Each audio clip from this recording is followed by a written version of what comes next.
अस्सलाम वालेकुम नाज़रीन, प्रोग्राम मेरी कामयाबी के स्पेशल एपिसोड यानी कायद-ए-आज़म स्पेशल में आपको आपका मेज़बान ज़ीशान खुशामदीद कहता है। बिल्कुल जनाब, जैसे कि कायद-ए-आज़म मोहम्मद अली जिन्ना जिनका कॉल था कि काम काम काम और सिर्फ काम, और उन्होंने अपनी कौम की फलाह व बका के लिए अपनी ज़िंदगी को सर्व किया। ये नहीं देखा कि वो बीमार हैं, ये नहीं देखा कि उनके घर बार भी है, लेकिन सिर्फ़ और सिर्फ उनका एक विज़न था कि पाकिस्तान को बनाना है और इकबाल ने जो ख्वाब देखा है उसको सच करके दिखाना है।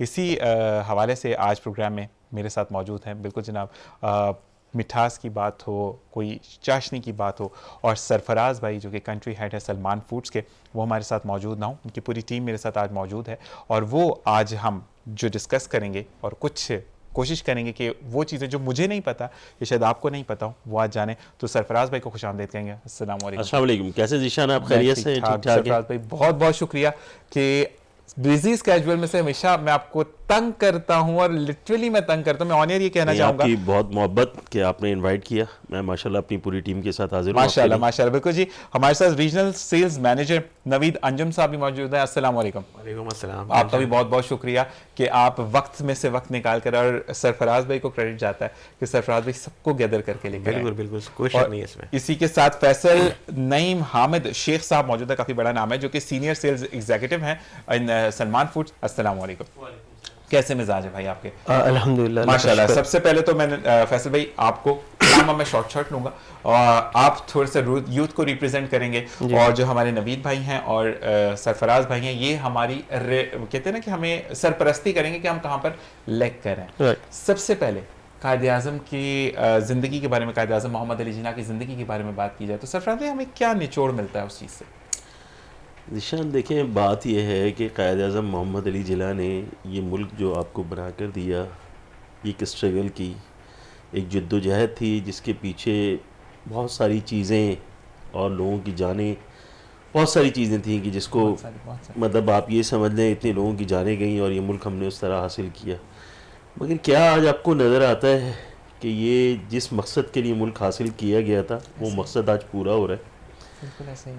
कायद-ए-आज़म ने इस मकसद के लिए ये मुल्क हासिल नहीं किया था कि जहां हम फ़िरक़ों में बढ़ जाएं, या हम जो है वो भाई भाई का गला काटने लगे, या आज वो वक्त आ जाए कि रोड पे चोरी और डकैतियों में हमारे जवान बच्चों की लाशें उठाएं हम। बिल्कुल ऐसे ही। ये मुल्क जो है अपनी कुर्बानियाँ दे के हासिल किया गया था, और आज शायद नौजवान नस्ल को एहसास भी नहीं होगा कि जिन लोगों ने कुर्बानियाँ दी उन पे उस वक्त क्या गुजरी, और वो क्या माहौल था जब वो हिजरत करके पाकिस्तान आए।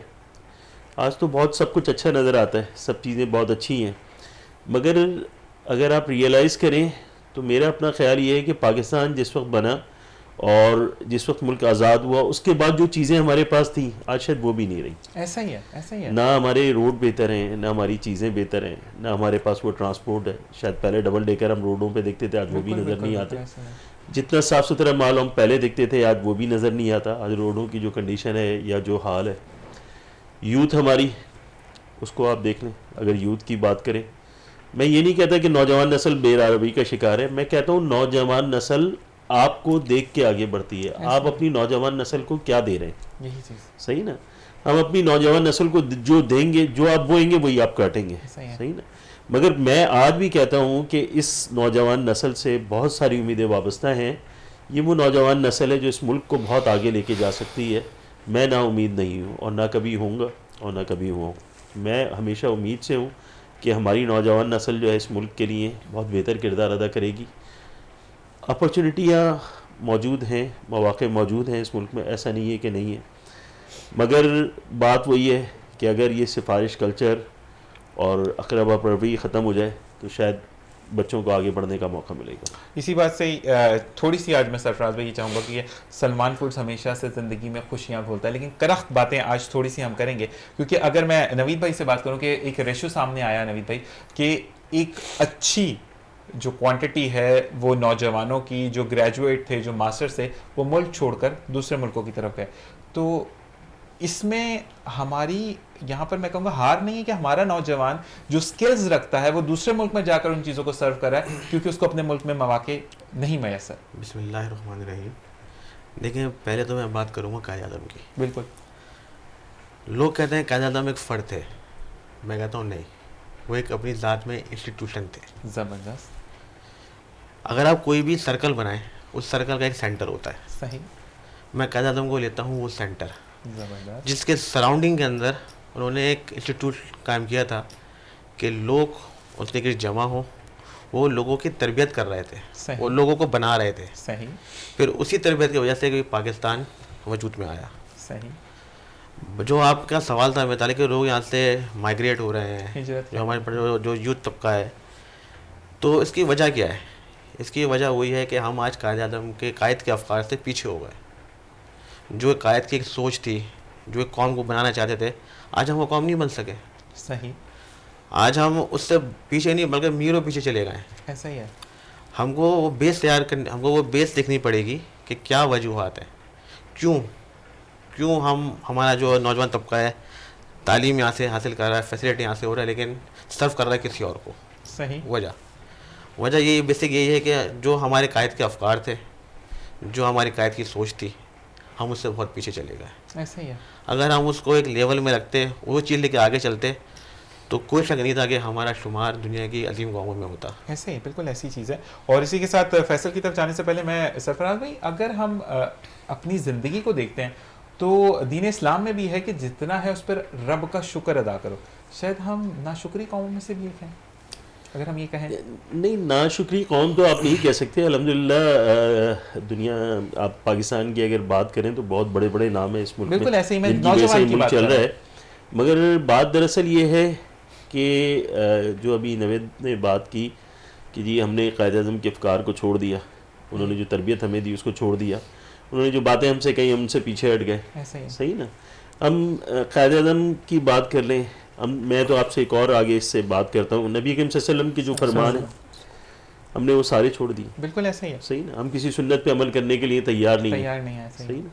तो आप जब कहते हैं ना कि कुरान को और दीन को और चीज़ों को छोड़ के जब किसी और तरफ चले जाएंगे तो फिर रास्ता तो अच्छा नहीं होगा, रास्ता तो हमेशा बुरा ही होगा फिर। बिल्कुल ऐसे ही है। दूसरी सबसे बड़ी बात यह है कि नौजवान नस्ल की जहाँ तक बात करें कि नौजवान नस्ल यहाँ से माइग्रेट कर रही, जब आप उनको मौक़े नहीं फराहम करेंगे नौकरियों के तो ऑब्वियसली वो यहाँ से जाएंगे और दूसरे मुल्क में जाके सर्व करेंगे। ऐसा ही है। देखिए हमारे मुल्क में टैलेंट की कमी नहीं है, बिल्कुल नहीं है। सही ना, मगर उस टैलेंट को यूटिलाइज़ करने वाले लोग नहीं हैं। सही, कि उस टैलेंट को हम अपने मुल्क में यूटिलाइज़ कर लें। वो अपॉर्चुनिटीज़ नहीं मिलती कि वो टैलेंट यहाँ यूज़ हो जाए। ऐसा ही है। वो बाहर जाके सर्व करते हैं, वो टैलेंट उनको मिल जाता है जो मुल्क से बाहर बैठे हुए लोग हैं और वो उसको यूज़ करते हैं अपने पास, अपना नाम बनाते हैं। इसी चीज़ पर हम ये बोलते हैं कि फैसल आपकी तरफ आते हैं कि हमारी जो नौजवान नस्ल है, अगर उसको कोई चीज़ बताई जाती है तो वो उसको एग्रेसिव क्यों होकर लेती है। हालांकि अगर कायद आज़म की ज़िंदगी आप देखें तो वाहिद दुनिया का लीडर है जिसने कोई हथियार यूज़ नहीं किया, सिर्फ डायलॉग पर बात हुई और आज पाकिस्तान, ठीक है वो कुर्बानियाँ तो हर कौम देती है। जब क्योंकि आपसे भी अगर मैं आपकी इवन तो आपने जो अपर पहना है मैं इसको खींचने की कोशिश करूँगा या लेने की कोशिश करूँगा तो आप भी हाथ पाँव चलाएंगे कि मैं किसी तरीके से उसको सेव करूँ, और जारादारी होती है हर तरफ। लेकिन हमारी जो आज की यूथ है वो इतनी सुस्त क्यों हो गई है या वो नेगेटिविटी की तरफ क्यों जा रही है? सर सबसे पहले मैं भी थोड़ी सी बात करना चाहूँगा कायद आज़म पे। मैं सवाल इसलिए कह रहा हूँ कि आप उसके बाद फ्री हो जाएं। दुनिया में बहुत सारे ऐसे लीडर और पॉलिटिशियंस गुजरे जिन्होंने तारीख का धारा बदल दिया, लेकिन उनमें से बहुत कम ऐसे लीडर्स हैं और पॉलिटिशियंस हैं जिन्होंने दुनिया का नक्शा बदल दिया, और उन्हीं में हमारे जो हैं लीडर शामिल हैं, द फाउंडर ऑफ पाकिस्तान और फादर ऑफ अ नेशन कायद आज़म मोहम्मद अली जिन्ना। और आपके चैनल की तवस्सुत से मैं तमाम पाकिस्तानियों को जो है वो कायद आज़म की विलादत की मुबारकबाद पेश करता हूँ। अच्छा सर, बहुत अच्छा क्वेश्चन किया सर आपने कि नौजवान नस्ल का। सर जैसे सरफराज साहब ने अभी जिक्र किया कि टैलेंट तो बहुत है, यूटिलाइज़ करने का मौका नहीं मिलता। मैंने भी जो अभी आपने जिक्र किया रिसेंटली, मैंने भी जो है ये सीन किया फेसबुक पे कि 7,65,000 लोग जो है वो माइग्रेट कर गए। ऐसा ही है। तो सर क्यों कर गए? इसका वजह यही है कि यहाँ पर जो है टैलेंट तो बहुत है, हर फील्ड में है, लेकिन मौके नहीं मिलते, आप उन्हें यूटिलाइज नहीं कर पाते। इसकी वजह से जो है यूथ में एग्रेशन बढ़ रहा है। सही। और वो एग्रेशन आपको रोडों पे नज़र आता है सर, मामूली सी बातों पे जो है वो आपस में लड़ा झगड़ा हो जाता है और लड़ाई झगड़ा हो जाता है। सही। तो सही मोटिवेशन की ज़रूरत है और सही राह दिखाने की ज़रूरत है, जो कि जैसे कायद आज़म अभी आपने भी वो कॉल किया था कि he said work work and work we bound to success, कि काम काम और सिर्फ काम और हम कामयाबी के पाबंद हैं। बिल्कुल ऐसा ही है। तो सब थोड़ी सी गाइडलाइन की ज़रूरत है। इंशाल्लाह ताला जो है जो न्यू जनरेशन है वो इंशाल्लाह ताला कायदे आज़म के कॉज को लेके आगे बढ़ेगी। फैसल, आपसे ही सवाल है कि सरफराज भाई की अगर मैं बात करूं, इस वक्त हम सरफराज भाई की तरफ नहीं जा रहे, कैमरा सिर्फ आप पर है, कि सरफराज भाई ने मुझे कहा था कि अगर मैं सलमान फूड्स के साथ काम करूंगा तो काम करूंगा, अदरवाइज मैं अपना कोई काम करूंगा, मैं और कोई काम नहीं करूंगा, मैं किसी और इदारे के साथ काम नहीं करूंगा। आप भी यहाँ पर SSE हैं सलमान फूड्स के अंदर, सीनियर सेल्स एग्जीक्यूटिव हैं आप। जी सर। जाते साथ ही आपकी शक्ल देखकर जॉब मिली थी कि नहीं सीनियर तो यही होना चाहिए, ये अच्छी लुक्स पर है, बात अच्छी कर लेता है, बाल बहुत अच्छे बनाता है, या मेहनत से यहाँ तक आए? सर मुझे 16 इयर्स हो गए ऑलमोस्ट सलमान के साथ कनेक्टेड। माशाल्लाह, माशाल्लाह। और जब मैं यहाँ पर मैंने ज्वाइन किया था तो उस वक्त सरफराज साहब जो थे वो रीजनल सेल्स मैनेजर थे। माशाल्लाह। तो उन्होंने ही मेरा इंटरव्यू लिया था और मुझे अपॉइंट किया था। सही। तो फिर सर ग्रेजुअली मैं उस वक्त जो था सीनियर यहाँ पर सेल्स ऑफिसर के जॉब पे आया था। माशाल्लाह। तो फिर ग्रेजुअली सर मेहनत करते गए और अंडर गाइडलाइंस सरफराज साहब तो सीखने का मौका मिला बहुत। और जो भी अभी तक मैं यहाँ तक पहुँचा हूँ वो इनकी गाइडलाइन से ही पहुँचा हूँ। तो आज भी आप लोग यहाँ पे बहुत बड़ा रोल है इनका। वो जैसे कायदे आज़म के कहते हैं ना कि एक लीडरशिप बहुत इंपॉर्टेंट है, तो वो लीडरशिप यहाँ पर भी बहुत इंपॉर्टेंट थी, इसीलिए 16 इयर्स गुजर गए और पता भी नहीं चला सर। और मुझसे भी सीनियर्स लोग हैं यहाँ पे, बहुत सीनियर्स लोग हैं जो मेरे सीनियर हैं, लेकिन ये है कि अगर आपको लीडरशिप अच्छी मिल जाए तो रास्ता आसान हो जाता है और पता भी नहीं चलता कि इतना टाइम गुजर गया। एक चीज मैं आपको बताऊं, क्योंकि ये तो आपके साथ कहते हैं ना कि आपके एक जिंदगी का एक हिस्सा इनके साथ गुजरता है। आपके हफ्ते में 6 दिन तो इनसे मुलाकात होती है, फोन पे कनेक्ट रहते हैं, चीजें रहती हैं, लेकिन मैं इनकी जिंदगी में जब से आया हूं मैं इनको सिर्फ तंग करता हूं, और इन्होंने कभी भी बच्चे के अलावा बात नहीं की। सरफराज भाई की मैं बात कर रहा हूँ, जी बेटा हो जाएगा, अच्छा बच्चे क्या करो, अच्छा मुझसे काम लेट हो जाते हैं, इन्होंने कभी भी लेट नहीं किया। तो ऐसा क्या खाते हैं सरफराज भाई, मुझे भी बता। नहीं, ये मैं ऐसा कुछ नहीं कहते। और दूसरी बात ये कि फैसल ने जो बात कही, बात दरअसल ये है कि देखें कंपनी के माहौल में जो है आप जब स्ट्रगल करते हैं चीज़ें और आपको जो गोल्स दिए जाते हैं जब आप वो पूरा करते हैं तो ऑब्वियसली कंपनी आपको प्रमोट करती है चीज़ों के लिए। ऐसा ही है, सही ना। हर शख्स जो है वो अपनी मेहनत करके आगे बढ़ता है और कंपनी में भी इसी तरीके का सिलसिला है कि जिस शख्स ने मेहनत की उसको आगे लिया जाता है और जो मेहनत नहीं करता वो पीछे खड़ा हो तमाशा देखता है। ऐसा ही है। तो फैसल ने मेहनत की, इस वजह से आगे आ गए। दूसरी बात ये है कि हमारे यहाँ एक अभी जो बात हो रही थी यूथ के हवाले से, या जो फैसल बात कर रहे थे, जो नवेद बात कर रहे थे, देखिए यार अभी NAD का एक लड़का मर गया बेचारा, उसको गोली मार दी गई। ऐसा ही है। मगर जब यूथ रोडों पे खून बहेगा ना तो माँ बाप के दिल पे क्या गुजरती है अल्लाह ही बेहतर ऐसा ही है, ऐसा ही है, ऐसा ही है। जवान औलाद जब जाती है तो उस घर में क्या कुराम मचता है ये अल्लाह बेहतर जानता है कि क्या हाल होता है उसका।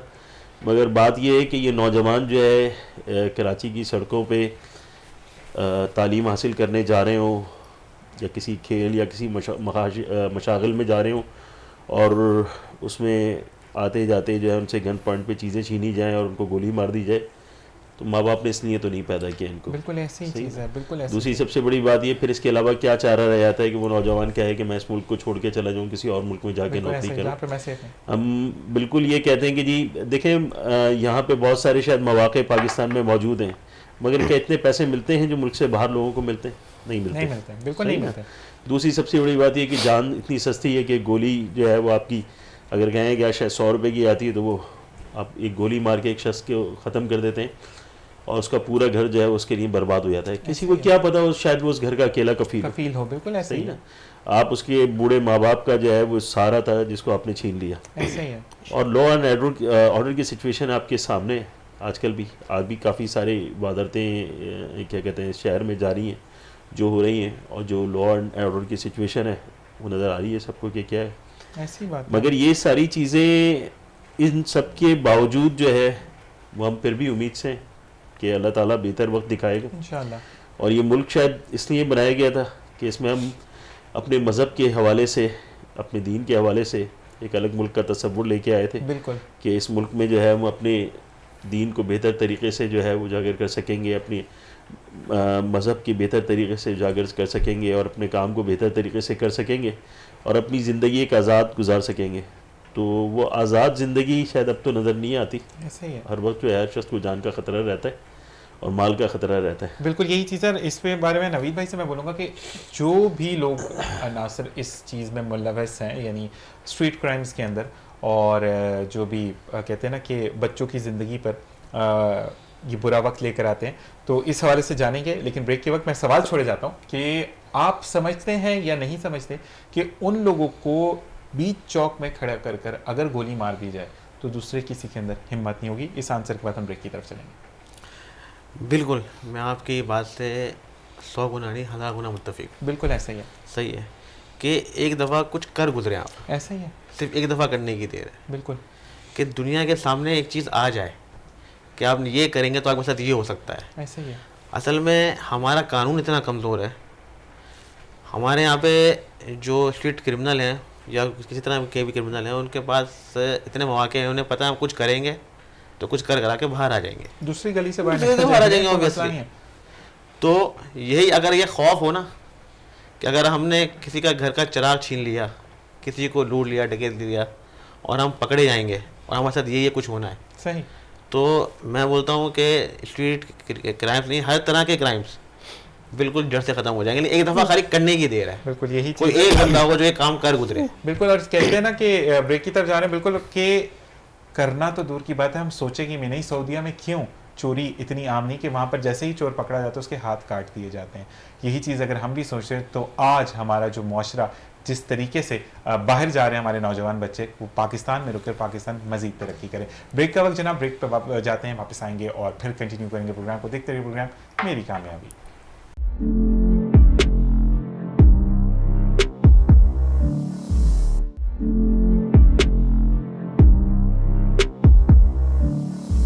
और जनाब वेलकम बैक कायदे आज़म स्पेशल मेरी कामयाबी में। अब मेरा सवाल है फैसल, आपसे मेरा ये सवाल है कि बच्चों की तालीम और तरबियत, जब मैंने 2010 में मैट्रिक किया तो हमारा जुम्मे का जो दिन था उसमें छुट्टी से पहले जो एक पीरियड लास्ट पीरियड होता था उसमें इस्लामियात के बारे में बताया जाता था, दीन के बारे में बताया जाता था कि हमारे क्या ज़िंदगी का क्या महवर होना चाहिए, हमें ज़िंदगी का तर्ज क्या होना चाहिए।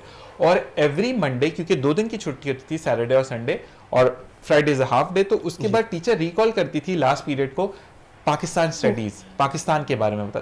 तो ये चीजें आज आप देख रहे हैं माशरे में है या नहीं है? जीशान भाई है तो, लेकिन अब जो है वो कम हो गई है इसकी जो है क्वांटिटी, और इस तरह से नहीं लिया जाता जिस तरह आप बता रहे हैं। जैसे मेरे दोनों बेटे हैं, वो स्कूल जाते हैं, तो ज़्यादातर जो है वो एक बेटा आ रहा होता है तो वो बताता है कि बाबा आज मुझे रेड डे के लिए कोई ना कोई रेड कलर का कोई ऑब्जेक्ट आप दिला दीजिए। सही है, सेब का डे है, सेब आम का डे है, नीला डे है, दूसरा पीला डे। बेटा आता है, वो बताता है आज ब्लू डे मना रहा हूँ मैं, आज ग्रीन डे मना रहा हूँ मैं।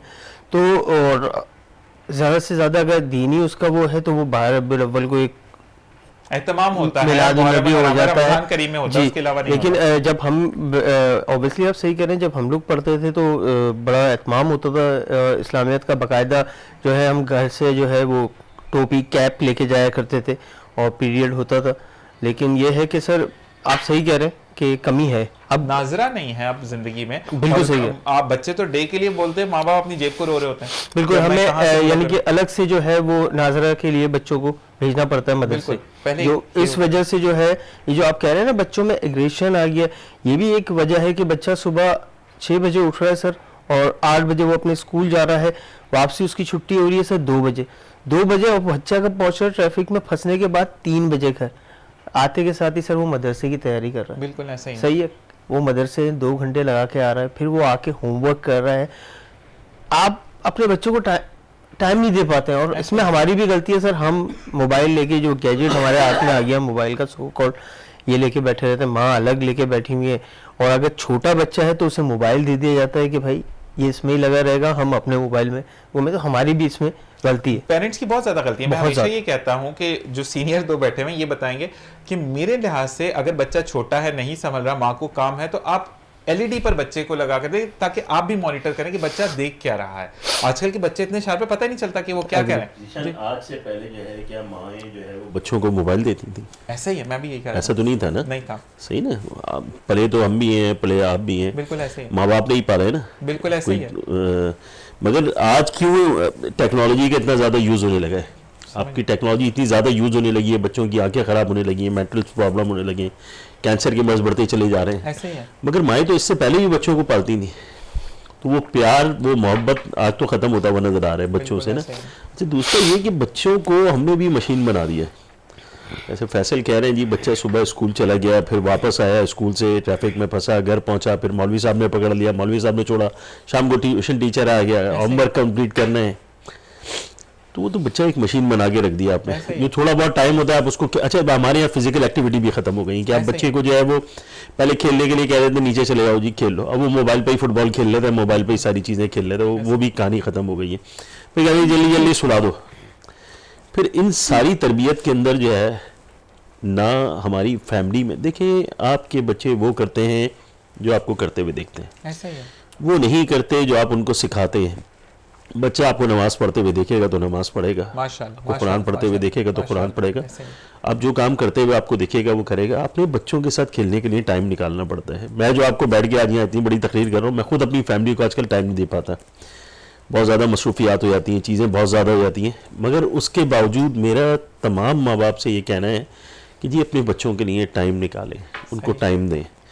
आप उनको टाइम नहीं देंगे तो वो मोबाइलों में ही फंसे रहेंगे, और मोबाइल भी अगर देना है तो फिर उसका एक टाइम बनाएं कि वो इतनी देर तक के लिए मोबाइल यूज़ करें, और उनके बाद इसके बाद जो है उनसे वो गैजेट ले लिया जाए। ऐसा ही है। देखिए, हम जिस मौजू पे बात कर रहे हैं, कायद-ए-आज़म मोहम्मद अली जिन्ना एक बहुत बड़ी शख्सियत, ऐसा ही है। सही ना, और हम आज इस मौजू को लेके और जितनी बातें हो रही हैं इससे रिलेट, तो बात दरअसल ये कि कायद-ए-आज़म की शख्सियत, इन सारे पहलुओं को सामने रखें और फिर कायद-ए-आज़म की शख्सियत को सामने रखें तो आपको पता चलेगा हम तो बिल्कुल ही उल्टे खड़े हैं। मैं यही नवीद भाई आपसे, जब पाकिस्तान को क़याम में आया तो जब कायद-ए-आज़म मोहम्मद अली जिन्ना ने एड्रेस किया नेशन से, तो उन्होंने यही कहा कि ये वो मुल्क है जहाँ पर तुम्हें इसलिए नहीं मारा जाएगा कि तुम मुसलमान हो, अगर तुम जिस भी मज़हब से बिलोंग करते हो आपके लिए प्लेटफॉर्म ओपन है। आप मुस्लिम हो तो मस्जिद में जाओ, क्रिश्चियन हो तो चर्च में जाओ, हिंदू हो तो अपने मंदिर में जाओ, और अगर सिख हो तो गिरजाघरों में, या आपके जो इनका सिखों का जो एरिया है गुरुद्वारा, वहाँ पर जाओ। तो आज हम उस चीज़ से लैग करते हुए नजर नहीं आते। हम तो जैसे सरफराज भाई ने कहा कि फ़िरका वारानियत में पड़ गए कि इसने ऐसा किया, अच्छा इसने ऐसा किया, तो ये चीज़ें क्यों हैं? देखिए, सबसे पहले तो मैं फ़ख्र करता हूँ कि मैं बानियाने पाकिस्तान की औलादों में से हूँ, माशाअल्लाह, अल्हम्दुलिल्लाह। मेरे जो दादा थे वो इस स्ट्रगल्स में बाकायदा शरीक थे माशाअल्लाह, पाकिस्तान बनाने की, तो अल्हम्दुलिल्लाह, तो मैं अल्लाह का शुक्र है मैं उनकी औलादों में से हूँ, माशाअल्लाह। पहली बात तो ये। और जो दूसरा आपने सवाल किया कि मजहबी आज़ादी के हिसाब से, बिल्कुल बिल्कुल देखिए, पाकिस्तान बनाने का जो बेसिक मकसद था वो तो यही था। सही, अगर आज हम यहाँ बैठ के अपने पड़ोसी मुल्क को देखते हैं सही, तो अल्लाह का शुक्र अदा करते हैं बिल्कुल ऐसा ही है कि अल्हम्दुलिल्लाह मेरे कायद का जो विज़न था, जो उन्होंने जो चीज़ वहाँ पे बहुत अरसे बाद होनी थी उन्होंने उस वक्त देख ली थी ऐसा ही है, कि वहाँ पे मुसलमानों का क्या हाल होना है। बिल्कुल ऐसा ही है, सही है, तो वो चीज़ देखिए हम अल्लाह का शुक्र अदा करते हैं, बिल्कुल। और अल्लाह का शुक्र अदा करनी चाहिए बिल्कुल ऐसा कि ही यहाँ पे मजहबी रवादारी है। यहाँ पे हर किसी को, चाहे आप मुसलमान हैं, क्रिश्चियन हैं, हिंदू हैं, ईसाई हैं, या किसी मज़हब का ताल्लुक़ है, आपको बेसिकली अपने मजहबी आपको आज़ादी हासिल है आपको। जबकि यही चीज़ अगर हम अपने बराबर में देखें तो वहाँ पे रवादारी तो दूर की बात, वो कॉन्सेप्ट ही दूर होता जा रहा है। इंडिया में मैं खुल हाँ, के बोलने बिल्कुल। के लिए तैयार हूँ कि बकरा ईद पर मुसलमानों को कत्ल कर दिया जाता है क्योंकि हमारा मजहबी त्यौहार है, उसको आप उसको ऑनर तो करें कि आपका मजहबी त्यौहार है। आप तो खैर बहुत खुल के बोल दिया, हाँ, तो मैं तो छुपे लवाज बात कर रहा था मैं तो। बिल्कुल। हाँ, तो ईशान भाई, तो इसमें कोई शक नहीं है कि अल्हम्दुलिल्लाह कि ये मेरे कायद का विजन था, बिल्कुल, ये मेरे कायद की दूर अंदेशी थी, बिल्कुल, जो उन्होंने दो कौमी नज़रिया कौम को दिया बिल्कुल, और बताया कि हिंदू अलग कौम है, मुसलमान अलग कौम है, बिल्कुल ऐसा ही, और मुसलमानों के लिए एक मुल्क बनना चाहिए। बिल्कुल। अल्लाह का शुक्र है वो बन के हुआ, वो बिल्कुल। बना, और अल्लाह का लाख लाख एहसान है कि हमें मोहम्मद अली जिन्ना की सूरत में एक ऐसा लीडर मिला जिन्होंने अपने फहम से इस मुल्क का, जो एक मुल्क का बुनियाद रखी और इस मुल्क का क़याम पजीर में आया। मैं नवीद भाई आपसे एक चीज़ और शेयर करना चाहूँगा कि मेरा ताल्लुक बेसिकली आवाज़ की दुनिया से भी है, और उस मीडियम से मेरा ताल्लुक है जिसने पहली दफ़ा अनाउंस किया था कि आप ऑल पाकिस्तान रेडियो को सुन रहे हैं और रेडियो पाकिस्तान को सुन रहे हैं, तो मेरा ताल्लुक उससे है। और वहाँ पर एक इंटरव्यू मैंने किया था और मैंने पूछा था, क्योंकि हम बीइंग अ मुस्लिम, हमारी यही कोशिश होती है कि हम सऊदी अरब का दौरा करें, यानी हम उम्रे पे जाएं या हज पर जाएं, तो मैंने उनसे ये पूछा था कि बीइंग अ हिंदू आप इंडिया जाना पसंद करेंगे, तो उन्होंने कहा हम पाकिस्तान में बहुत खुश हैं, हम जाकर बाउंड नहीं होना चाहते। तो अल्हम्दुलिल्लाह ये हमारा पाकिस्तान है, ये हमारे कायद का विजन था। जी नवीद, सॉरी फैसल, मुझे ये बताइएगा कि आप जो हैं वो जब देखते हैं कि बच्चे आते हैं, वो कहते हैं फैसल भाई आपने तो माशाल्लाह आप यहाँ पर SSE बन चुके हैं, और हमें भी कोई ऐसी ट्रिक्स बताएं कि हम जल्दी जल्दी जो है वो सीढ़ियों को पार करते चलें, यानी शॉर्टकट को इख्तियार करें, तो उसको फिर आप कैसे टैकल करते हैं? देखिए सर, जो न्यू कमर्स आते हैं ना, उनको जो है हम अपने एक्सपीरियंस जो हमारा गुजरा होता है सही, तो उसी वही शेयर करते हैं उनसे, और ग्रेजुअली उन्हें चीज़ें जो है वो सिखाते हैं, सही, और बताने की कोशिश ये होती है कि भाई शॉर्टकट कोई है नहीं ऐसा, तो आप मेहनत करें, काम करें ज़्यादा से ज़्यादा, सही, तो इंशाल्लाह ताला आपको रिजल्ट मिलेंगे उसके। मिलते हैं। और अल्लाह ताला कहता है ना कि कांस्टेंट होकर कोई भी अगर आप काम करते हैं, यानी आप फोकस हो जाते हैं कि मैंने काम करना है, जैसे कि आप सलमान फूड्स के साथ रिलेट कर रहे हैं, आपने जॉब को ईमानदारी से निभाया तो आज माशाल्लाह आप एक पोस्ट पर हैं। और यही चीज़ हमारे यहाँ पर सरफराज भाई से मैं पूछूंगा, स्टेटस कॉन्शियस हो चुके हैं हम, फेसबुक पर व्हाट्सएप पर एक स्टेटस लग जाता है कि मैंने ये किया, तो क्योंकि कायद आज़म मोहम्मद अली जिन्ना ने सबको जोड़ कर रखा, एक हरा झंडा बनाने का जो के साथ आपसे अर्ज करता चलूँ, शुक्र करें कि कायद आज़म मोहम्मद अली जिन्ना के दौर में जो है शायद मोबाइल नहीं था, वरना व्हाट्सएप ग्रुप बन जाता कि कौन उसी में जोड़ा जाता। अल्लाह ताला माफ़ करे, कहना नहीं चाहिए सारी बातें, मगर ये कि हम तो किसी और ही तरफ जा रहे हैं। जो कायद आज़म मोहम्मद अली जिन्ना का जो फरमान था उससे तो बिल्कुल हटके चीज़ें नज़र आ रही हैं, जो होती हुई नज़र आ रही हैं। और दूसरी सबसे बड़ी बात ये कि देखें, इतनी कुर्बानियाँ दे के जिस मुल्क को हासिल किया जाए, उसमें जब मैंने पहले भी आपके एक प्रोग्राम में अर्ज़ किया था कि जब आप कायद की सालगिरह मनाएं तो साइलेंसर निकाल दें मोटरसाइकिल के, प्रोग्राम में कहा था मैंने आपको 14 अगस्त के प्रोग्राम में भी कही थी ये बात, कि ऐसा कोई ओकेजन मनाने जाएं तो उसको तरीके से मनाने की बजाय जो शोर शराबा करें या जिससे लोगों को तकलीफ़ पहुँचे, तो ऐसे कामों से मेरे ख्याल एहतजाज करना चाहिए। बेहतर यही है कि आदमी ऐसे कामों से बचे। बिल्कुल यही चीज़। और नवीद भाई, जैसे कि हम कहते हैं कि बच्चों को हम मोबाइल्स नहीं देने चाहिए, समटाइम ऐसा होता है कि हम हिस्ट्री भूल जाते हैं। आजकल कहते हैं ना, खाली ग़िज़ाएँ भी हमें नहीं मिल रही हैं, हवा में भी बहुत पोल्यूशन है, तो चीज़ें हम दे रहे हैं इस वक्त भी आपको। और अल्हम्दुलिल्लाह सलमान कॉर्पोरेशन प्राइवेट लिमिटेड जो है वो अपने जैम्स और डिफरेंट चीज़ों की शक्ल में, लेकिन आप कोशिश कर रहे हैं कि दालों में तो नहीं है ना नहीं हम अब देखें, ऐसा तो नहीं हो सकता ना कि हम आटे और दाल भी हम ही प्रोवाइड करें, कुछ तो काम जो है वो दूसरों पे छोड़ दें आपके, वो भी कुछ करें। इस वजह से हम भूल जाते हैं। तो इंटरनेट का इस्तेमाल जो है वो हम पे मुनस्सर नहीं कि हम उसको अच्छे विजन के लिए इस्तेमाल करते हैं या गलत विजन के लिए इस्तेमाल करते हैं। कहीं पर हम भूल रहे हैं कि कायद आज़म के 14 पॉइंट्स क्या थे, जो कि मुझे भी आज याद नहीं होंगे प्रॉपर्ली, ठीक है, लेकिन अगर मुझे किसी को एड्रेस करना है, कुछ बताना है, तो मैं इंटरनेट पर जल्दी से उसको सर्च करके रीड कर आपको आंसर कर सकता हूँ। तो डोंट यू थिंक दैट कि इंटरनेट वो सोर्स भी है जो कि आपको आगे बढ़ने में मददगार साबित होती है? बिलाशुबा आपकी बात बिल्कुल सही है।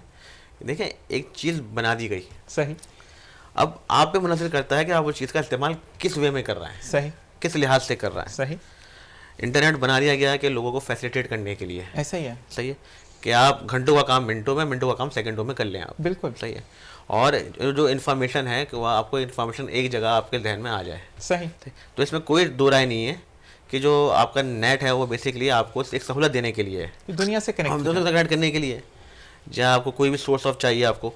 और लोग, और ऑब्वियसली लोग आजकल नेट से सब कुछ काम कर रहे हैं, पैसे भी बना रहे हैं, बिल्कुल सही है। वर्क फ्रॉम होम भी यही ऐसा हो रहा था जब कोविड आया था, फ्रीलांसर वगैरह जो हो रहा है, क्या चल रहा है, सब नेट के थ्रू हो रहा है। तो नेट ने अपने आप में एक लोगों को एक मौके दिए हैं, बिजनेस के भी, बिल्कुल सही है। हाँ, नो डाउट इसमें खामियां भी हैं, ऐसा ही है। अब खामियां वही हैं कि मैंने कहा ना कि आप एक चीज़ आप पे बना दी, अब आपके वो बना दे रहा है कि उसको आप राइट वे में इस्तेमाल करें या उसको आप रॉन्ग वे में इस्तेमाल करें, ऐसा ही है। तो बेसिकली ये हम पे डिपेंड करता है कि हम एक सहूलत वाली चीज़ को कहाँ लेके जा रहे हैं, उसको किस जाविये से उसको देख रहे हैं। बिल्कुल। ऐसे फैसल से मैं ये बात करूंगा कि फैसल, जैसे हमने नेगेटिविटी की बात की कि आप इंटरनेट को नेगेटिव वे में भी इस्तेमाल कर सकते हैं। एक बाप है जिसने 5 मंजिला बिल्डिंग बनाई है, आप फ़ख्र से सर ऊंचा करके भी बता सकते हैं कि ये मेरे बाप की 5 मंजिला बिल्डिंग है, ना कि आप छत पर टॉप पर जाओ छलांग लगा के दिखाएं कि मेरे अब्बू ने 5 मंजिला बिल्डिंग बनाई है। तो आप मुझे ये बताएं कि अगर हम इसका नेगेटिव यूज़ करते हैं, ठीक है, इम्पैक्ट भी गलत आता है, ठीक है, तो फिर हम क्यों ब्लेम करते हैं माशरा गलत है, हम अपने आप की इस्लाह क्यों नहीं करते? देखिए ज़ीशान भाई, जैसे अभी नवीद साहब ने बात कही है मोबाइल के हवाले से, तो मैं उसी को जो है कंटिन्यू करूँगा कि आप 3 घंटे 4 घंटे की नेटफ्लिक्स पे मूवी भी देख सकते हैं इस पर, बिल्कुल ऐसा ही है, ठीक है। और अब जैसे हम हैं, हमारा सेल्स से रिलेटेड है हम लोग, बिल्कुल और अब आपको पता है कि व्हाट्सअप जो है वो बिजनेस अकाउंट पे भी बन रहा है। बिल्कुल पहले हमें शॉपकीपर्स या हमारे क्लाइंट्स वगैरह जो है वो कॉल करके पूछा करते थे कि रेट्स वगैरह या कोई भी प्रोडक्ट की इंफॉर्मेशन लेने के लिए। आज हमने व्हाट्सएप पे पूरी डिटेल डाल दी है, वो वहाँ से ही आराम से अपने जो है इंफॉर्मेशन जो उन्हें चाहिए होती है वो लेते हैं। इसके अलावा रेट्स वगैरह वहाँ से टैली कर लेते हैं। तो ये है कि आपके ऊपर मुनस्सिर है कि आप इसका यूजेज कैसे कर रहे हैं। तो अगर आप जो है इसको इंफॉर्मेशन के उसमें लेंगे तो मेरे ख्याल में ये बहुत अच्छी चीज़ है। बिल्कुल आपकी लोकेशन जो है वो मुझे सरफराज साहब ने इस पे भेजी और मैं इतने आसानी से यहाँ पे पहुंचा। मैंने सरफराज भाई को पकड़ा, इस्लामाबाद गए हुए थे अपने इवेंट के लिए, तो मैंने वहां से पकड़ा, इंटरनेट से पकड़ा, ये इस्लामाबाद में है, ये कितना पॉजिटिव कर ऐसे ही था सरफराज भाई। जीशान भाई कितना पॉजिटिव है ये। बिल्कुल पॉजिटिव पहले है। पहुंचना आसान नहीं होता था। पहले तो वो जब कहते वो तार आता था बच्चा जवान हो जाता था, उसको पूछते थे ये अभी इसके दांत निकले नहीं, वो बच्चा जवान शादी के काबिल हो जाता। तो यही चीजें बिल्कुल जनाब, पॉजिटिविटी और नेगेटिविटी आपके अपने हाथ में है। और बिल्कुल कायदे आज़म स्पेशल है और सलमान फूड्स की टीम मेरे साथ मौजूद है। सेलिब्रेशन ना हो ऐसा नहीं है, बिल्कुल बिना ब्रेक के बाद वापस आएंगे और यहाँ पर हम सेलिब्रेट करेंगे कायदे आज़म मोहम्मद अली जिन्ना की सालगिरह को। देखते रहिए प्रोग्राम मेरी कामयाबी कायद स्पेशल।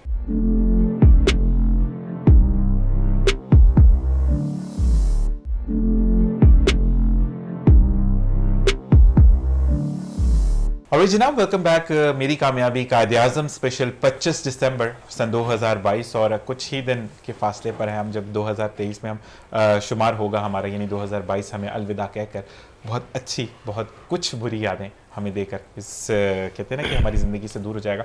तो सरफराज भाई से मेरा ये सवाल है सरफराज भाई, जैसे कि बिल्कुल बिजी आप हो सकते हैं मोबाइल पर क्योंकि माशाल्लाह कंट्री हेड है, तो मुझे ये अभी तक दरअसल चीजें आ रही होती हैं, मैं आपको फैसल बताऊं की जो बात है वो क्लियर होगी कि अच्छी चीज़ें भी तो हमें लाइन अप होती है।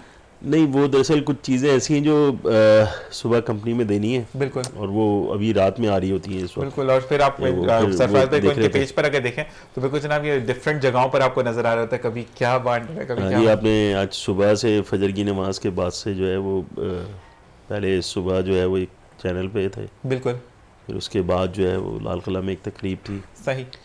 फिर हमारे बहुत ही अजीज़ दोस्त हैं मुदस्सिर थानवी साहब किंग बिल्डर्स वाले, उनके यहाँ अभी मैं वहीं से आ रहा हूँ, उनके यहाँ 10 का प्रोग्राम था, माशाल्लाह वो अटेंड करके बस फिर आपके पास। बिल्कुल जनाब, ये गिफ्ट हैम्पर के लिए बहुत बहुत शुक्रिया जो कि मैंने आपसे बहुत रिक्वेस्ट बहुत बोला। मेहरबानी और आपका, जब बहुत भी आप शुक्रिया। आते हैं ऐसे लेकर आते हैं तो बहुत बहुत शुक्रिया। बहुत बिल्कुल शुक्रिया। जनाब, आज का जो केक है वो भी इन्हीं की तरफ से है और वो सलमान फूड्स नहीं बनाता, ये पर्सनली खरीद के लाएं। यही नहीं, वो केक हमारी तरफ से ज़रूर है, मगर वो केक जो है कायदे आज़म की सालगिरह के हवाले से, और हमारी ख्वाहिश ये है कि आपके साथ और अपने तमाम साथियों के साथ बैठ के आज उस केक को काटा जाए। बिल्कुल जी, ऐसे ही करेंगे और आप बिल्कुल वो क्लिप भी देखेंगे कि हम जहाँ पे केक कटिंग के समय नहीं कर रहे हैं। तो बिल्कुल जनाब, सिर्फ और सिर्फ मकसद यही है कि ज़िंदगी में ज़रूरी नहीं है कि बहुत ज़्यादा लग्जरी हो तो ही आप मिठास बिखेर सकते हैं। मिठास बिखेरने के लिए छोटे छोटे से मौके होते हैं जो कि आपको गैदर करने पड़ते हैं। क्यों फैसल, क्या कहते हैं इस बारे में कि अगर आपको बहुत ज़्यादा चीज़ मैसर है, मैं तो ये कहता हूँ कि भाई बहुत ज़्यादा पैसा आ जाता है तो बंदा डिप्रेशन में चला जाता है कि मैं बाहर ना निकलूँ, नज़र लग जाएगी, पोल्यूशन हो जाएगा। तो अल्लाह ताला इतना दे कि आपकी ज़िंदगी अच्छी गुजरे। क्या कहोगे इस बारे में? ईशान भाई बिल्कुल सही कह रहे हैं आप कि ज़्यादा पैसा होना भी जो है वो आपने अभी सही अक्सर कहा। बीमारी है। जी हाँ, लेकिन ये भी कहा जाता है कि money is the best vitamin.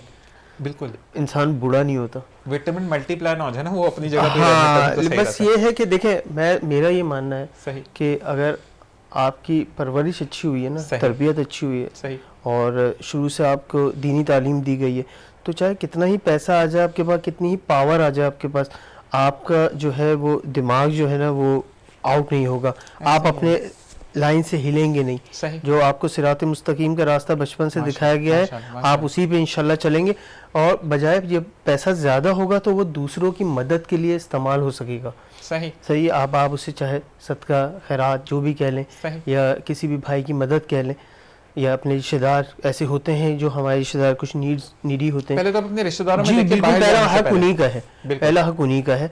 तो मेरे ख्याल में सबसे पहले जो है ना, हमें जो अर्ली स्टेज है हमारे बच्चों की, तो हमें उनको जो है, जैसे हम दुनियावी तालीम के लिए पागल हो रहे होते हैं कि अच्छे से अच्छे स्कूल में पढ़ाएं और बेस्ट दें इन्हें, तो वहाँ पे सर जो असल मकसद है ज़िंदगी का, जो हमारी दीनी तालीम है, जो 1300 साल पहले जो हमारे नबी ने हमारे लिए तालीमात दी हैं और जो दर्द दिया है वो हमें अपने बच्चों तक पहुँचाना चाहिए। और मैं फैसल इस बारे में ये चीज़ इंक्लूड करना चाहूँगा कि जब आप दुनिया में खरबों कमा लें, जाते हुए नामा माल और वो कुछ बेशक कहते हैं ना कि एक आप गैस कफन की साथ जमीन लेकर जाते हैं और फिर अपने नामा खाली हाथ। बिल्कुल दोनों खाली हाथ दुनिया में खाली हाथ और जाएंगे। कफन में जेबें नहीं होती। बिल्कुल कफन में जेबें नहीं होती और फिर अगर आपने किसी का हक रखा है तो फिर आपकी नेकियां उसको दे दी जाती हैं। बस इस चीज़ का खास ख्याल रखें। और साथ साथ मैं ये पूछूंगा फैसल फिर 1 by 1 में 2022 की एक अच्छी और एक बुरी याद बताओ कि क्या 2022 ने आपको सिखाया और ज़िंदगी में क्या अच्छा हो, क्योंकि शादी तो मुझे लगता है अपनी छोटी उम्र में ही हो गई थी। तो ये बताओ कि 2022 की क्या याद है? सर 2022 की जो अच्छी याद अच्छी याद है वो ये अभी एकदम आपने इतना चलें frequently सोचने को मसला नहीं है, सवाल कर इसलिए दिया। हम नवीद भाई से सवाल कर रहे जी, थे, तो जी, मैं जी। आपकी तरफ वापस आता हूँ मसले। नवीद भाई एक अच्छी और एक बुरी याद जो 2022 आपको इम्तिहान में डालकर आपको सबक दे गया और एक अच्छी चीज के आप आगे बढ़ने के लिए 2023 में तैयार हैं कि नहीं ये अच्छा है तो और बेस्ट होगा। देखिए, एक पहली बात तो ये है कि जब भी साल चेंज हो रहा होता है बिल्कुल तो लोगों के ज़बान पे एक ही बात होती है कि दुआ करें आने वाला साल पिछले साल से अच्छा हो। बिल्कुल ऐसा ही है। और ये अल्फाज जब भी साल चेंज होता है ये सुन रहा होता हूँ सही कि आने वाला साल पिछले साल से अच्छा हो। सही। तो क्या ऐसी बातें हैं, क्या वजह है कि हमारा जो आज भी आने वाला साल होता है वो अच्छा नहीं होता? सही पहले बात तो ये। सही। बाकी जो आपने एक बात की मुझसे कि एक अच्छी याद और एक बुरी याद, एक अच्छी बात तो पर्सनली तो ये अच्छी बात तो ये है कि अल्हम्दुलिल्लाह इस ईयर मेरा प्रमोशन हुआ है और मैं RSM बना। माशाल्लाह माशाल्लाह अल्लाह का शुक्र है और इसमें नो डाउट इसमें सरफराज साहब का बहुत बड़ा हाथ है। माशाल्लाह सही है। माशाल्लाह और मेरा इनका साथ जो है वो 25 साल का साथ है। माशाल्लाह माशाल्लाह माशाल्लाह। तो और एक जो रिश्ता है काम से हट के हमारे में एक रिश्ता है वो है ट्रस्ट का रिश्ता। माशाल्लाह माशाल्लाह अल्लाह का शुक्र है वो कायम है। 25 साल हो गए माशाल्लाह। अल्हम्दुलिल्लाह। अब एक बुरी याद भी बता देना। अच्छी याद तो बता दी आपने। यार बुरी याद वैसे ना शेयर करने वाली नहीं होती।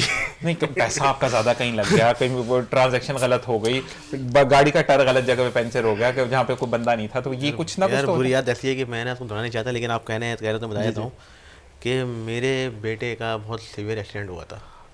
उसको उसका पैर बाइक के टायर के अंदर आ गया था। ओ, ओ, ओ, और उस वक्त जो मैंने जो सहा है ना, जिस तरह मैं भागा हूँ एक कोने से दूसरे कोने को, बेसिकली प्रॉब्लम ऐसा था कि वो टायर के अंदर व्हील घूम गया था और पैर घूम गया था। सही। तो कोई बंदा नहीं मिला था जो वो व्हील खोले सही। और मेरे बेटे का पाँव बाहर निकले। सही सही। तो एक हॉरिबल एक याद है जो मैं कभी नहीं चाहता मुझे कोई याद दिला और मैं उसको याद रखूं। मैं इसकी के लिए आपको एक बात बताऊंगा नवीद भाई कि इसीलिए कहते हैं कि बाप छत होता है। अगर वो आपका बेटा नहीं होता तो शायद आप मदद करते, उसके बाद नहीं होता तो आप छोड़ के चले जाते, लेकिन आज भी आपको याद है तो इसीलिए बाप को छत कहा जाता है। जी सरफराज भाई, फिर मैं भी बताऊंगा कि मेरी एक अच्छी और एक बुरी याद है। ये मेरे ख्याल में तो इस साल में जितनी अच्छी यादें हैं और जितनी बुरी यादें हैं इन्हीं के साथ ही अगले साल में जाना चाहिए। नहीं आंसर आप डिप्लोमेटिक नहीं होगा, आंसर सब आंसर किया भी तो मैंने फैसल की तरफ डिप्लोमेटिक इस वजह से भी नहीं है कि मेरे ख्याल में तो देखें जो बुरी यादें उनको भूल जाना चाहिए और जो अच्छी यादें उनको हमेशा याद रखना चाहिए। बताना भी जरूरी और बताना जरूरी इस वजह से नहीं होता कि हो सकता है कि कोई बुरी याद आपके किसी जानने वाले से हो, किसी दोस्त से हो, किसी से हो। ना कोई नॉर्मल बता दें बुरी बात है, लोग सुनने में परेशान होंगे कि सरफराज भाई ने बताया कुछ नहीं, मेरे लिए तो देखें मैं सिर्फ एक चीज़ का कायल हूँ। मैं अपने साथ जितने कोलीग्स बैठे हैं इनको भी कहता हूँ कि देखें बुरे से बुरा वक्त हो ज़बान अच्छी इस्तेमाल करें। सुभान अल्लाह, ये बात सही तो ना। है। अगर आपका इखलाक अच्छा है ना तो फिर आपको किसी चीज़ की परवाह नहीं होनी चाहिए। आपका इखलाक जो है वो आपकी सारी चीज़ों पे भारी है। सही है। हमारा सबसे बड़ा अलमिया जो है वो यही है कि हमारा इखलाक अच्छा नहीं है ना।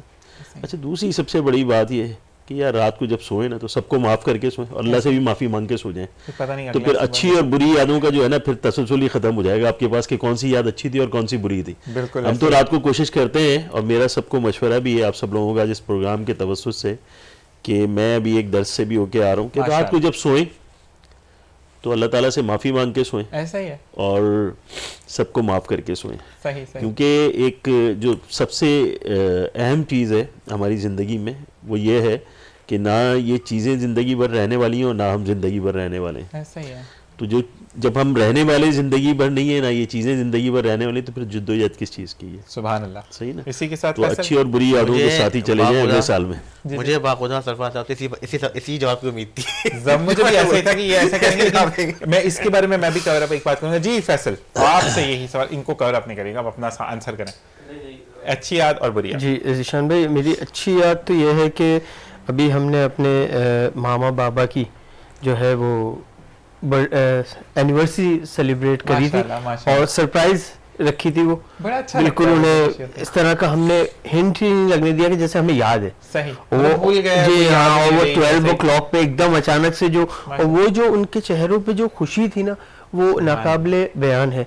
ठीक है सर। और ज़ीशान भाई, दूसरा ये कि मेरी बुरी याद ये थी कि मैं अल्हम्दुलिल्लाह मैं ज़्यादा बीमार नहीं होता, ठीक है, लेकिन मैं इस दफ़ा जो है अभी लास्ट मंथ आई थिंक या उससे पहले मैं बहुत सीवियर बीमार हुआ था। सही। और डेंगू गालिबन हो गया था। जी जी जी, डेंगू हो गया था मुझे, और उसको यानी कि वो तो एक फेज था 10 दिन का, लेकिन उसके बाद जो वीकनेस थी ना सर, तो मैं यहाँ पे सर शेयर करना चाहूँगा कि मेरी कंपनी ने मुझे तनहा नहीं छोड़ा। स्पेशली नवीद अंजुम साहब, ये डेली बेसिस पे जो है मैं इन्हें अपनी प्लेटलेट्स की रिपोर्ट्स भेजा करता था, सेंड करता था, और इनकी तरफ से जो है ये बाय द वे मैं बता दूं, ये आधे डॉक्टर हैं माशाल्लाह। जी जी जी, बेहतरीन। मेरी वाइफ के जो है वो स्टोन हो गया था किडनी में, और ऑपरेशन का वो आ गया था कि, और उसमें जो है वो खासी रकम लग रही थी।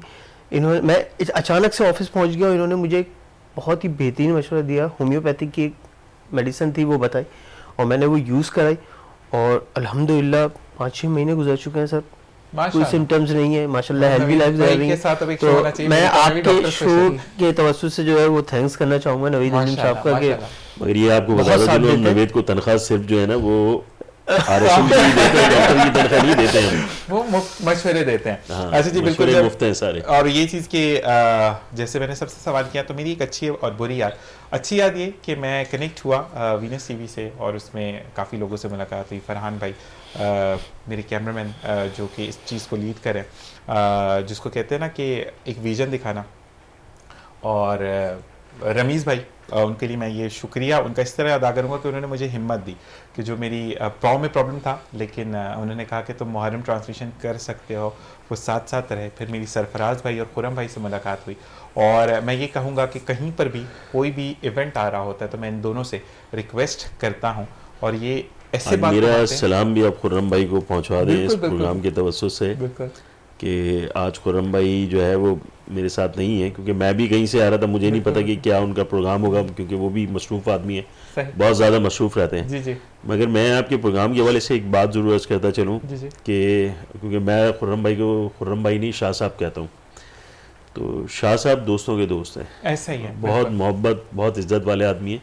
वो बाज़ दफ़ा ऐसे काम करे जाते हैं और इतनी मोहब्बत में करे जाते हैं कि आदमी को यकीन ही नहीं आता कि ये किस तरीके से ये काम हो गया उसका और किस तरीके से कर दिया। तो शाह साहब, आपको मेरा बहुत बहुत सलाम, और मेरी दुआएं आपके साथ हैं, अल्लाह ताला आपको खुश और आबाद रखे। आमीन। और यही चीज़ होती है ज़िंदगी में आगे बढ़ने के लिए कि मुझे बहुत ज़्यादा, सरफराज भी आप यहाँ पर बैठे हुए हैं, और आपके ही बिहाफ पे मैं खुरम भाई का भी शुक्रिया अदा करूँगा कि विजन्स हर एक के पास होते हैं, लेकिन आपको एक प्लेस नहीं मिलती है जहाँ पे आप विजन एक्सप्लोर कर सको। आप क्या करना चाहते हो, क्या किस तरीके से करना चाहते हो। आपसे मेरी मुलाकात जनरली हुई, एक साहब ने रिकमेंड किया, हमारे स्पोर्ट्स के आरजे, उन्होंने रिकमेंड किया कि सरफराज भाई को देख लो, और उस दिन गेस्ट नहीं आए थे, और उनको मैंने कहा कि आप जो है वो प्लीज़, मेरे ही थोड़ी से मसला हो गया, तो उन्होंने कहा कोई मसला नहीं है, और उस दिन से आज तक आप मेरे साथ हैं। उस दिन भी आपने मेरी इज्जत रखी थी, और हमेशा अल्लाह ताला इज्जत कायम रखने वाला है। और कहते हैं कि अच्छे लोगों का मिलना जो है वो ज़िंदगी में आपको आगे बढ़ने का मौका देते हैं, और इंशाल्लाह बहुत अच्छी एक अनाउंसमेंट भी है जो कि न्यू ईयर के प्रोग्राम पे आप सुनेंगे। और मैं साथ साथ ये कहूँगा कि बुरी यादों में एक याद ये है कि मैंने ज़िंदगी में 2 जगह तल्ख कलामी की, और वो लोग मुझे दोबारा नहीं मिले, और अगर वो मुझे देख रहे हैं तो आई एम सॉरी कि मेरी उस वक्त विजन ऐसा नहीं था कि मैं आपको कुछ भी गलत कहूँ, लेकिन सम टाइम ऐसा होता है कि इंसान खता का पुतला है और ख़ता हो जाती है। और जो भी लोग देख रहे हैं, बस एक रिक्वेस्ट मेरी इस पूरे प्रोग्राम के तवज्जुह से, जो कि टीम इस वक्त मेरे साथ मौजूद है, सरफराज भाई हैं, नवीद भाई हैं, फैसल भाई हैं, और कैमरे के उस पार रमीज़ भाई हैं, कि अगर बेहतर कर सकते हो बेहतर करिए, तनकीद मत करिए। तनकीद बराए इस्लाह इज़ गुड, बट तनकीद बराए तनकीद अच्छी बात नहीं है। इसी के साथ सरफराज भाई एक नोट, और उस पर फिर आपसे चाहेंगे इजाज़त। लेकिन जी आज ये प्रोग्राम जिस तवज्जो से हम कर रहे थे, तो मेरी अपने तमाम देखने वालों से रिक्वेस्ट है कि जी कायद-ए-आज़म का यौम पैदाइश है, बिल्कुल और इसको उसी तरीके से मनाएं जो कायद-ए-आज़म के अफकार थे, जिनकी बातें थी, उसी को सामने रखते हुए इस मुल्क को आगे लेके चला जाए। क्योंकि जो कायद-ए-आज़म ने जो भी कुछ इस मुल्क के लिए किया, मेरा ख्याल है उनके बाद अभी तक ना कोई ऐसा लीडर आया कि जो सबको एक झंडे तले जमा कर सके। ऐसा ही ऐसा लीडर आज तक तो कोई मुझे तो नज़र नहीं आया बहरहाल। मगर अगर हम कायद-ए-आज़म के ही फरमानात को अमल कर लें या उनको ही अपनी मशअल राह बना लें, तो शायद चीज़ें बहुत बेहतर हो सकती हैं। और ये बात सिर्फ मैं नौजवानों के लिए नहीं कह रहा, मैं इस मुल्क के हर शख्स के लिए कह रहा हूँ, चाहे वो सियासतदान है या ब्यूरोक्रेट्स है या कोई और है, स्टूडेंट है, सबके लिए। तो मेरा तो यही पैगाम है सबके लिए। बहुत शुक्रिया, बहुत शुक्रिया। इसी के साथ सरफराज भाई आपसे चाहेंगे इजाज़त। बहुत शुक्रिया। नवीद भाई, देखिए मैं बहुत ही मुख्तसर बात करूँगा इस मौके में, बल्कि एक पैगाम है कि काश कायदा जिंदा होते तो हमारा मुल्क का ये हाल नहीं होता। ऐसा ही। बस यही एक चीज़ की काश तो आपने कहा नवीद भाई, लेकिन दुआ भी यही कि अल्लाह ताला हमारे आने वाले जितने भी लोग हैं उनको ऐसा विजन दे कि वो पाकिस्तान की फलाह बहबूद के लिए काम करें। आमीन। अल्लाह हाफ़िज़। जी फैसल, आप क्या कहना चाहेंगे? ईशान भाई, मैं कायद का ही एक कॉल है जो एज अ मैसेज यूथ को और न्यू जनरेशन को देना चाहता हूँ। इल्म तलवार से ज़्यादा ताकतवर है। इल्म को अपने मुल्क में बढ़ाएं, कोई आपको शिकस्त नहीं दे सकता। सुभान अल्लाह, सुभान अल्लाह। और इसी के साथ आपसे भी चाहेंगे इजाज़त। Thank you so much. जीते रहिए, खुश रहिए। और पूरी टीम को, सलमान फूड्स की के जो यहाँ पर मौजूद हैं, अल्लाह ताला इनको मज़ीद तरक्कियाँ दे। और इस दुआ के साथ इजाज़त, लेकिन शुक्रिया अदा करना चाहूँगा मैं जाकिर का, जो कि ख्याल रखते हैं कि हमें प्यास तो नहीं लगी है, चाय की तलब है। और अदनान जो कि एडिटर इंचार्ज, और तमाम टीम ऑफ हमारी जो वीनस टीवी है, जो कि मुझे मौके फराहम करते हैं कि मैं आकर प्रोग्राम को होस्ट करूं। और सबसे ज़्यादा मैं यही शुक्रगुजार हूं कि आप मुझ पर बिलीव करते हैं। और सिर्फ एक बात कि जाते जाते कि जब भी आप कुछ करने का सोचें तो ये ज़रूर देखें कि अगर इर्द गिर्द कोई बंदा मौजूद है और वो गिर रहा है तो उसको थामने वाला बने, कभी भी उसको गिराने वाला ना बने, तो ज़िंदगी नहायत ही आसान होगी। इसी के साथ मुझे, मेरी टीम को, मेरी फैमिली को अपनी दुआ में याद रखिएगा। कायद-ए-आज़म स्पेशल से मैं चाहूँगा इजाज़त। अल्लाह निगहबान।